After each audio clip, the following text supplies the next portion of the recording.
नमस्कार दोस्तों, मैं हरदीप मिश्रा आप सभी का स्वागत करता हूं डिकोड एग्जाम के इस डेली करंट अफेयर्स प्रोग्राम में। कैसे हैं आप सभी लोग? आई होप आप सभी लोग अच्छे होंगे और अपनी पढ़ाई को बहुत ही बेहतर ढंग से कर रहे होंगे। देखिए, आज है 17 अगस्त और आज की कुछ महत्वपूर्ण करंट अफेयर्स पर हम लोग चर्चा करें। इसके पहले प्लीज आपसे छोटी सी रिक्वेस्ट है कि वीडियो को ज्यादा से ज्यादा शेयर कर दें और इसके अलावा अगर वीडियो अंत में अच्छा लगा होगा तो प्लीज उसको लाइक कर दीजिएगा।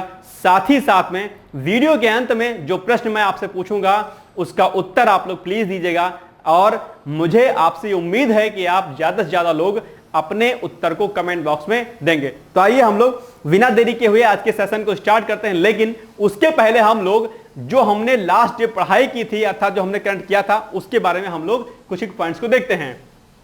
तो लास्ट डे में हमने पढ़ा था कि संयुक्त सैन्य अभ्यास मित्र शक्ति निम्नलिखित में से किन दो देशों के मध्य में संपन्न होगा? तो वो होगा भारत श्रीलंका के।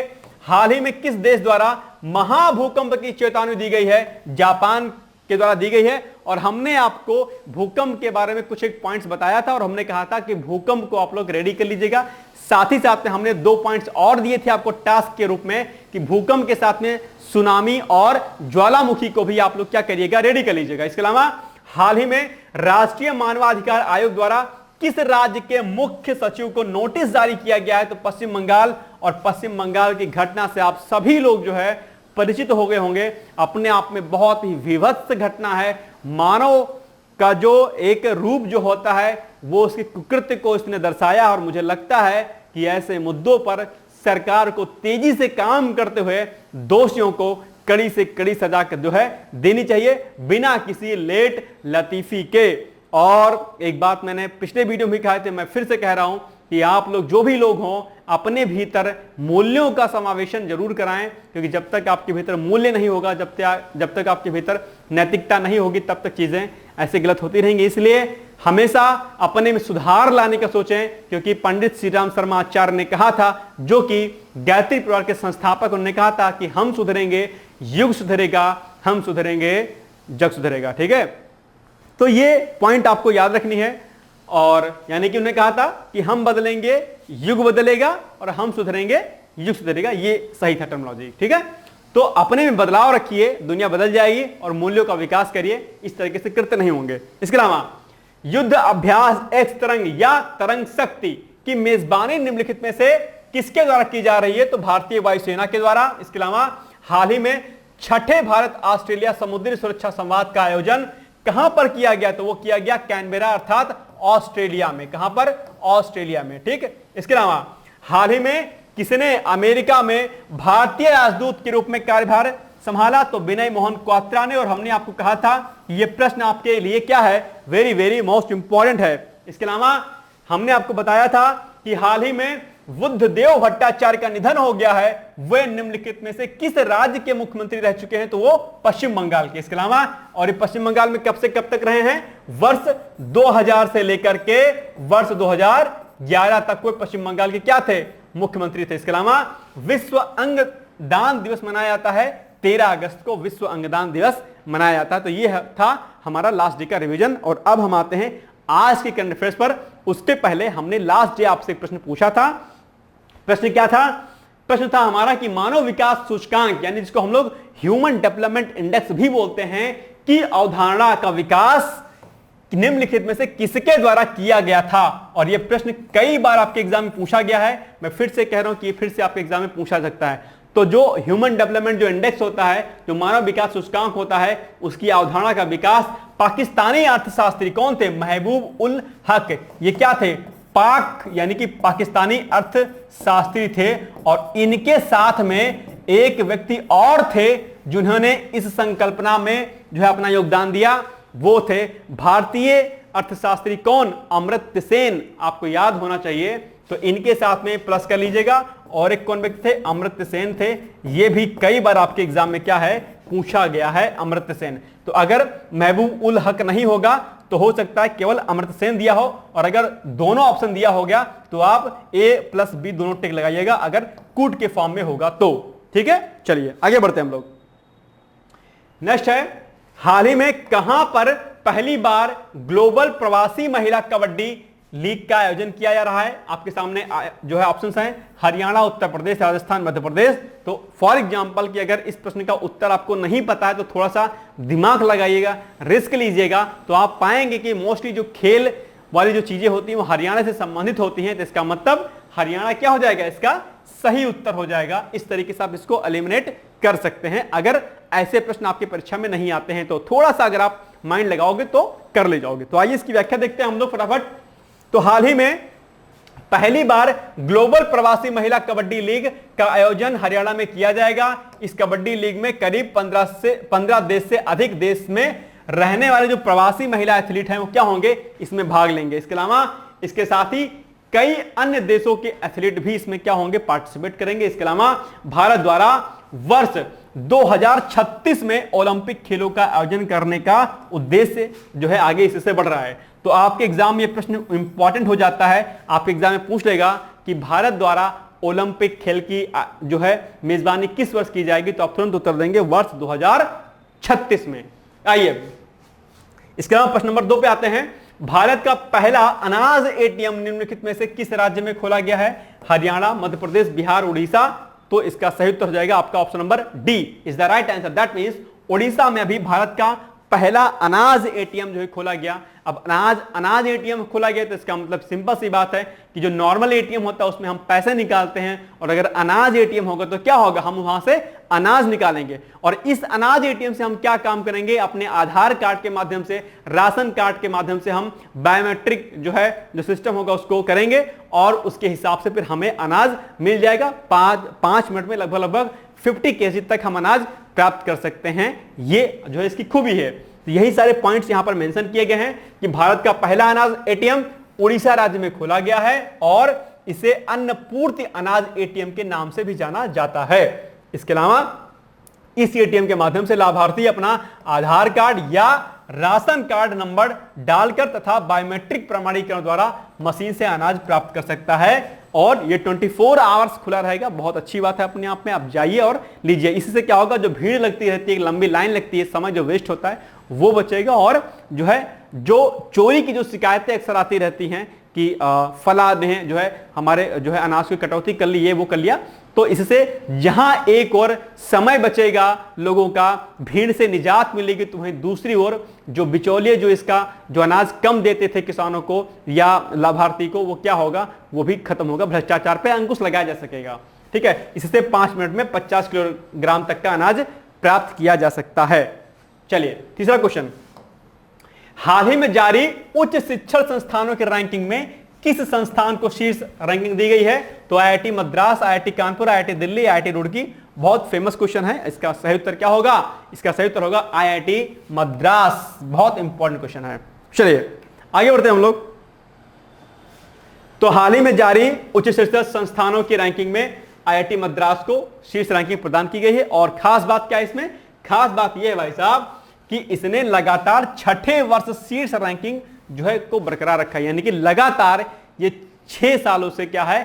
शीर्ष रैंकिंग में क्या है? ये जो है बना हुआ है। इसके अलावा चौथा नंबर क्वेश्चन है, वर्ष 2024 में अपना भारत जो है वर्ष 2024 में अपना कौन सा स्वतंत्रता दिवस मना रहा है? 75वां मना रहा है। ये इसको आप कर दीजिए 76वां होगा। ठीक है, 75वां के बाद 76वां या 77वां या फिर 78वां, तो ये हो जाएगा इसका सही उत्तर। क्या? बहुत ही कॉमन क्वेश्चन है और ये प्रश्न आपके एग्जाम में पूछा जाता है कई बार।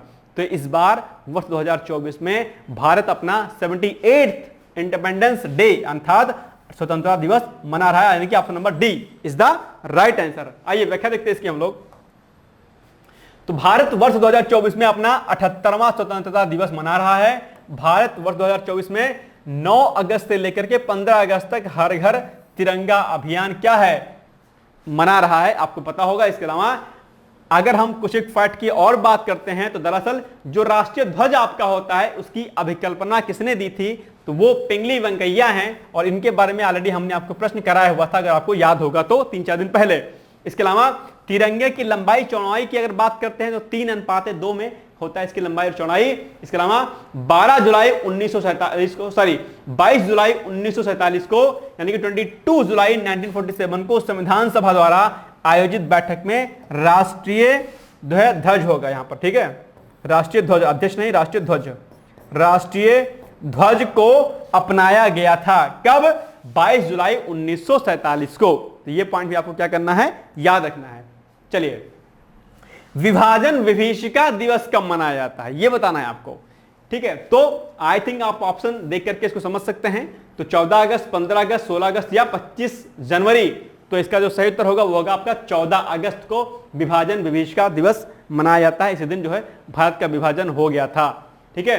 तो विभाजन विभीषिका दिवस प्रतिवर्ष 14 अगस्त को क्या होता है, मनाया जाता है। याद रखिएगा इसको। और कारण क्या है?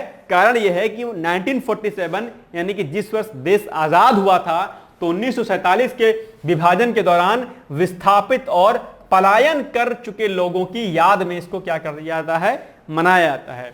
वह सभी लोग जिन्होंने विभाजन के दौरान अपनी जान गंवाई थी और अपनी जड़ों से जो अलग हो गए थे, ठीक है, उनके सम्मान में सरकार ने 2021 में 14 अगस्त को हर साल विभाजन विभीषिका दिवस मनाए जाने की घोषणा की थी या फैसला लिया था। तो आपके एग्जाम में यह प्रश्न भी पूछ सकता है कि बताइए विभाजन विभीषिका जो वर्ष है वो किस वर्ष मनाए जाने का निर्णय लिया गया था? तो आप कहेंगे वर्ष 2021 में यह फैसला लिया गया था। याद रखना है आपको इसको, ठीक है। चलिए, नेक्स्ट है, हाल ही में किसे संयुक्त राष्ट्र में भारत के नए राजदूत के रूप में नियुक्त किया गया है? पी हरीश को, हरीश त्रिपाठी को, वी शंकरन को या फिर मृदुल पटेल को? और यह प्रश्न आपके एग्जाम के लिए क्या है, वेरी वेरी मोस्ट इंपॉर्टेंट है, याद रखिएगा। तो इसका जो सही उत्तर होगा वो होगा आपका ऑप्शन नंबर ए, अर्थात पी हरीश को भी क्या हुआ है, संयुक्त राष्ट्र में यानी कि यूनाइटेड नेशन में भारत के नए राजदूत के रूप में क्या किया गया है, नियुक्त किया गया है। आइए इसकी हम लोग व्याख्या देखते हैं फटाफट। तो हाल ही में संयुक्त राष्ट्र में भारत के नए राजदूत के रूप में पी हरीश को नियुक्त किया गया है और वह रुचिरा कंबोज का स्थान ग्रहण करेंगे। और कई बार मैं आपसे कहता हूं कि जब कोई नई नियुक्ति होती है तो वो जो नई नियुक्ति व्यक्ति लेते हैं उनके पहले किनके स्थान पर वो नियुक्ति प्राप्त कर रहे हैं उनका भी नाम आपको पता होना चाहिए। तो इस नाम को भी आपको ध्यान रखना है। इसके अलावा अगर हम बात संयुक्त राष्ट्र के बारे में करते हैं यानी कि यूनाइटेड नेशन के बारे में बात करते हैं तो स्थापना कब हुई थी? 24 अक्टूबर 1945। मुख्यालय कहां पर है? न्यूयॉर्क में। और वर्तमान महासचिव कौन है भाई साहब? Antonio Guterres. और ये तीनों के तीनों फैक्ट आपके एग्जाम के लिए क्या है, very very very most important है। और आज आपके लिए टास्क पहला है कि जितने भी महत्वपूर्ण जो अंतरराष्ट्रीय संगठन है जैसे कि WTO, IMF, ठीक क्या, सॉरी IMF होगा, IMF, ठीक है, IMF और ये यूनाइटेड नेशन, ठीक है, और इसके अलावा जो आपके WHO, ठीक है, ये आपको क्या करने हैं, याद करने हैं, पढ़ने हैं। यानी कि WTO के बारे में पढ़ना है, IMF के बारे में, यूनाइटेड नेशन के बारे में, WHO के बारे में। ये चार जो अंतरराष्ट्रीय संगठन हैं जहां से कई बार आपके एग्जाम में प्रश्न पूछा जाता है, इन चार के चारों संगठनों के बारे में आपको रेडी कर लेना है। और हालांकि हमने कई वीडियो में इनके बारे में बताया भी, लेकिन आज इंटरनेट से आप इनको सर्च करके नोट डाउन कर लीजिएगा कि वर्तमान अध्यक्ष कौन है, इनके जो है स्थापना वर्ष कब हुई थी और क्या कुछ कार्य इनके हैं, इनको आप लोग रेडी कर लीजिएगा। तो क्या क्या है? WHO, यूनाइटेड नेशन, IMF और WTO। तो यूनाइटेड नेशन के बारे में ऑलरेडी हमने यहां पर आपको बता दिए। तो लेकिन खाली अगर आप ये 3 दिन फैक्ट फिगर आप याद कर लेंगे ना तो आपका काम बन जाएगा, ठीक। चलिए आगे बढ़ते हैं।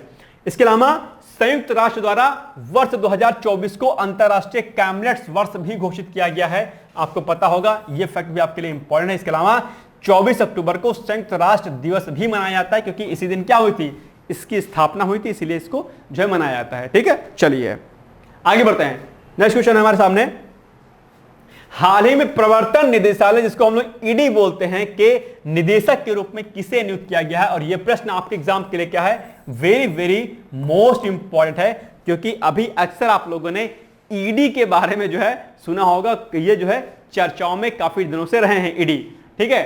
तो ये आपको बताना है कि निदेशक कौन नियुक्त किए गए हैं, संजय मिश्रा, राहुल नवीन, पी हरीश या विनय मोहन क्वात्रा। बताइए फटाफट इसका सही उत्तर क्या होगा?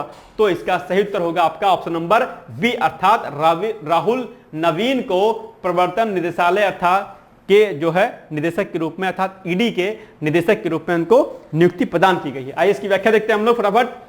तो हाल ही में प्रवर्तन निदेशालय अर्थात ईडी के निदेशक के रूप में राहुल नवीन को नियुक्ति जो है प्रदान किया गया है, यानी कि नियुक्त किया गया है, और वो संजय कुमार मिश्र का स्थान लेंगे। ये नाम भी आपको क्या करना है, याद रखना है। इसके अलावा अगर हम बात प्रवर्तन निदेशालय की करते हैं अर्थात ईडी की करते हैं, तो ईडी की स्थापना 1 मई 1956 को हुई थी, याद रखिएगा। इसके अलावा मुख्यालय कहां पर है इसका, नई दिल्ली में है। और ईडी इस बार आपके एग्जाम के लिए महत्वपूर्ण हो जाता है क्योंकि चर्चाओं में रहा है ईडी, इसलिए इसको आपको ध्यान रखना है। इसके अलावा लास्ट क्वेश्चन है, स्वामी विवेकानंद के गुरु कौन थे? तो गोपाल कृष्ण गोखले थे, या रामकृष्ण परमहंस थे, या स्वामी सिद्धानंद थे, या फिर स्वामी दयानंद सरस्वती थे? तो इसका सही उत्तर क्या होगा, इसका सही उत्तर होगा आपका ऑप्शन नंबर बी, यानी कि रामकृष्ण परमहंस जो है स्वामी विवेकानंद जी के क्या थे, जो है गुरु थे। चलिए, तो स्वामी विवेकानंद के गुरु कौन थे? रामकृष्ण परमहंस थे। अब इनके बारे में थोड़ा सा देख लेते हैं पॉइंट, यानी कि जो रामकृष्ण परमहंस जी थे उनके बचपन का नाम गदाधर था, और 16 अगस्त 1986 को उनका क्या हुआ, निधन हो गया। तो हाल ही में जो डेट अभी निकली है।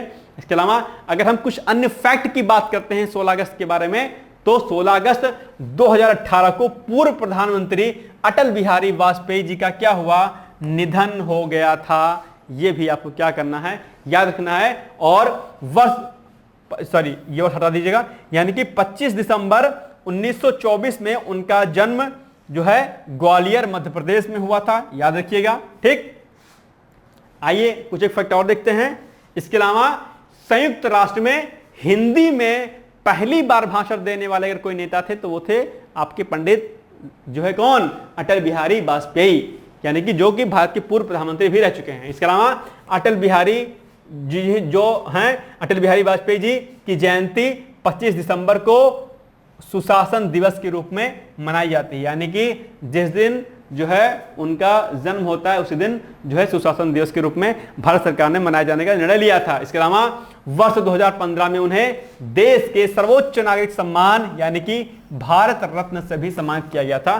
तो अटल बिहारी वाजपेयी जी के बारे में कुछ एक फैक्ट हैं जो अक्सर आपके एग्जाम में पूछ जाता है, खासकर ये वाला फैक्ट 25 दिसंबर वाला। सुशासन दिवस कब मनाया जाता है, 25 दिसंबर को, उनकी जयंती के उपलक्ष्य में। ठीक है, चलिए अब आपके लिए आज का प्रश्न है जिसका उत्तर आपको देना है। बहुत ही आसान सा यह प्रश्न है और ये आपके एग्जाम में कई बार पूछा गया है। आपको बताना है कि संविधान का 52वां संशोधन संबंधित है किससे, दल बदल से, आरक्षण से, निर्वाचन से, अल्पसंख्यकों के संरक्षण से। बहुत कॉमन क्वेश्चन है, कई बार आपके एग्जाम पूछा गया, आप इसका उत्तर जरूर बताइएगा और मुझे उम्मीद है कि कमेंट ज्यादा से ज्यादा आप लोग करेंगे और इसका उत्तर जरूर देंगे। बाकी अगले दिन जो है, एक दिन बाद रक्षाबंधन है, मेरी तरफ से आप सभी लोगों को उसकी शुभकामनाएं भी हैं। इसके अलावा आज का निबंध क्या है, निबंध है आपका, लिखना है आपको किसके बारे में, सुशासन के ऊपर निबंध लिखना है और आधुनिकता की दौड़ में महिला सशक्तिकरण, इस पर आपको निबंध लिखना है। दो टॉपिक आपके सामने हैं, ठीक है, 600 या 700 शब्दों में आप लोग इसकी लिखिएगा। ठीक है, अगर आप आरओ की तैयारी कर रहे होंगे तो 600 शब्दों में लिखिएगा, नहीं तो फिर पीसेस में 700 शब्दों में लिखिएगा। ठीक है, प्रैक्टिस करिएगा, दिक्कत होगी बताइएगा। अब आते हैं हम आज के मुख्य परीक्षा अभ्यास प्रश्न पर, जिसका उत्तर आपको अपने कॉपी में लिखना होता है। जो आपने कॉपी बनाई होगी अलग से, उसमें आपको लिखना है कि राष्ट्रीय मानवाधिकार आयोग क्या है, इसके प्रमुख कारणों को बताइए। कई बार ये चर्चाओं में रहता है, तो राष्ट्रीय मानवाधिकार आयोग के बारे में आपको लिखना है, यानी कि जो ह्यूमन राइट कमीशन है इसके बारे में आपको लिखना है और क्या क्या फंक्शन इस आयोग के हैं, कमीशन के हैं, वो भी आपको दरअसल बताने हैं। तो ये था आज का हमारा महत्वपूर्ण वीडियो। आई होप आपको वीडियो अच्छा लगा होगा। प्लीज लाइक जरूर कर दीजिएगा, थोड़ा सा जो है समय निकाल करके, जस्ट 1 सेकंड एक क्लिक करिएगा, लाइक हो जाएगा। ठीक है, बाकी बहुत सारी शुभकामनाएं, आप सभी लोग पढ़ते रहिए, मस्त रहिए, व्यस्त रहिए, ऑल द बेस्ट है। Thank you so much, bye bye, take care.